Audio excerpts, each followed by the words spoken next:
Se ne stava seduta sul divano. Seduta si fa per dire. Per la precisione era lì sul divano, ma con la schiena appoggiata dove ci si siede, le gambe contro la spalliera e ovviamente la testa all'ingiù. Gli occhi furbetti roteavano veloci nella stanza, con quel sorriso stampato come sempre sul volto. Una posizione buffa che a lei, un pulcino color del cappuccino, veloce nel pensiero e deciso nel cammino, piaceva molto, specialmente ora che è diventata una bimba tanto bella quanto curiosa. E un giorno, mentre a testa in giù i pensieri uscivano e cadevano sul tappeto, ne ha afferrato uno al volo. Qui tutti mi vogliono bene, pensa la piccola Alice. Ho una bella famiglia, una mamma premurosa, un papà affettuoso e non parliamo delle coccole dei nonni. Rischio di fare indigestione. E poi ho un nonno che è stato capace di curare le persone e che mi porta ai giardinetti.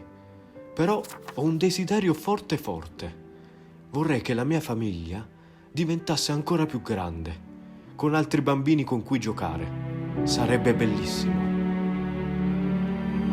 Non aveva ancora concluso il suo pensiero quando dal camino uscì una fata, con un abito dai 1000 colori, circondata dalle luci dell'arcobaleno. Ciao Alice, sono la fata che colora l'arcobaleno, ma visto che lavoro solo dopo i temporali, quando ho del tempo libero come oggi che splende il sole, ascolto i desideri dei bambini bravi e poi non riesce a finire il suo racconto e giù tutti i cani di Alice le vanno incontro festosi. Sta per dire ai cani di non avvicinarsi al suo mantello, ma non fa in tempo. In un attimo la bianca India diventa arancione, con una striscia blu. La vivace Trilli gialla con la coda verde, Lupin tutto viola con il naso rosso, Alba completamente color lavanda e Mia verde con le orecchie celesti. Ti stavo dicendo, riprende a raccontare la fata, che poco lontano da dove sei tu c'è un giardino incantato, da dove puoi vedere sorgere il sole e vederlo tramontare. Da questo giardino inizia una strada segreta che porta al punto dove nasce l'arcobaleno. E se tu arrivi all'arcobaleno, il tuo desiderio si potrà avverare. Ed Alice, come dicevamo, veloce nel pensiero e decisa nel suo cammino, imbocca la strada segreta. Prima incontra una coccinella alla quale chiede: «È questa la strada che porta all'arcobaleno?» «Non lo so», risponde la coccinella. «Io conosco solo il rosso e il nero». 2 passi più avanti incontra un corvo. «Scusa, è questa la strada che porta all'arcobaleno?»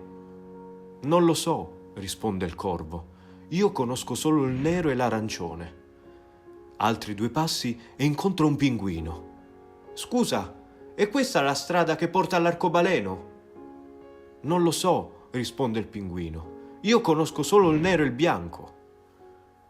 Ancora altri 2 passi e incontra una rana. «Scusa, è questa la strada che porta all'arcobaleno?» «Non lo so», risponde la rana. «Io conosco solo il verde e il bianco».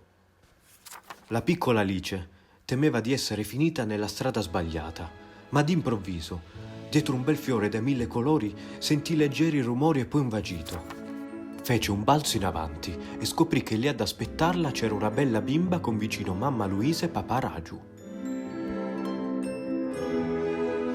«Ma questo è un altro pulcino cappuccino», disse Alice. «Ha il mio stesso colore. Evviva! Ho una sorella! La chiamerò Martina!» Era davvero felice e già immaginava quanti giochi avrebbe potuto giocare con lei. Mentre camminava nella stradina segreta, sentì un altro vagito. Appena girato l'angolo c'era un altro bimbo. Questo era un maschietto e accanto a lui zio Marco e zia Sara. Bastò una sola frase per rispondere alle curiosità di Alice. «Lui è il tuo cuginetto», dissero gli zii. «Ha un nome importante, si chiama Leonardo e tutti e 3 crescerete insieme». Ed Alice in un baleno pensò: «Anche per lui coccole in arrivo. Ha una nonna capace di curare i bambini con pochissime medicine buone e tante carezze, un nonno che costruisce macchine che corrono veloci. un po' come faccio con la bici. Alice, veloce, tornò sui suoi passi, si mise sul divano e a testa in giù chiamò a gran voce la fata dell'arcobaleno. Come la prima volta la fata uscì dal camino. «Grazie, fata! Ma come mai ha avverato il mio desiderio anche se non sono arrivata al punto dove nasce l'arcobaleno, anzi non l'ho neppure trovato?» Vedi, Alice, tante volte noi inseguiamo qualcosa che è lontano da noi, che ci sembra difficile da raggiungere. Tu stavi già camminando nel sentiero dell'arcobaleno dove i colori e gli affetti erano intorno a te. Spesso non siamo capaci di vederli, ma loro sono vicino a noi. Accompagna la tua sorellina e il tuo cuginetto. Insegna loro quello che hai imparato e insieme scoprirete un pezzetto di mondo.